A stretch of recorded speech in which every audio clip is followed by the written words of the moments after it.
मेघालय विधानसभा के अध्यक्ष आदरणीय थॉमस के शर्मा जी, मंच पर उपस्थित सभी आदरणीय मंत्रीगण, एमएलए और उपस्थित सभी भाई और बहनों, मुझे बहुत खुशी हुई कि आज मुझे आपसे मिलने का मौका मिला। मैं बहुत पहले पुराने दिनों में आया और आज जब मैं एयरपोर्ट पर आया तो मेरा भांजा कनाडा से अपनी पत्नी के साथ टूरिस्ट के रूप में यही शिलांग में आया था। मैंने मुख्यमंत्री से उससे मुलाकात करके दी और मैंने उनको एक बात कही कि ये इस बात का द्योतक है कि मेरे भांजे ने कनाडा से अपना बुकिंग करके वो शिलांग में आया है।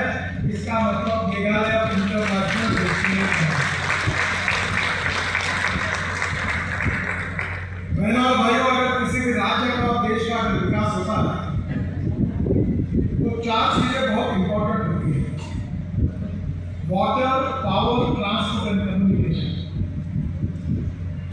अगर ये इंफ्रास्ट्रक्चर अगर डेवलपमेंट नहीं होती तो कैपिटल इन्वेस्टमेंट, उद्योग व्यापार नहीं आता, और उद्योग व्यापार अगर नहीं आता तो रोजगार निर्माण नहीं होता, और अगर रोजगार निर्माण नहीं होता तो गरीबी दूर नहीं होती, पर कैपिटल इनकम नहीं बनता।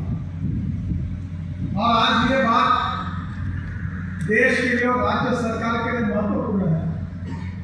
How we are going to eradicate the poverty of the country and the state. This is to be most important agenda for all of us. और इसके लिए हमें उद्योगों का, व्यापार का, टूरिज्म का विकास करना पड़ेगा। टूरिज्म का विकास करना है तो बहुत महत्वपूर्ण बात है कि 49% एक्सपेंडिचर टूरिज्म में रोजगार निर्माण के लिए खर्चा होता है। आज मुख्यमंत्री जी बता रहे थे कि ऑलरेडी 2 5-स्टार होटल है, 4 का काम शुरू है, तो एक होटल 2-3 हजार लोगों को रोजगार देते हैं। और इसलिए रोजगार निर्माण करने वाली इकोनॉमी हमारी सबसे बड़ी प्राथमिकता है। मैं अक्सर एक बात को बहुत बार दोहराते रहता हूँ। जब मैं मुंबई में 95-2000 में मंत्री था तो मुंबई शहर में 55 उद्यानपुर और समुद्र में जो वर्ली बांद्रा सिटी प्रोजेक्ट देखते हो बनाने का, मुंबई पूरा एक्सप्रेस हाईवे बनाने का सौभाग्य मुझे मिला। अब एक सज्जन ने मुझे अमेरिकन प्रेसिडेंट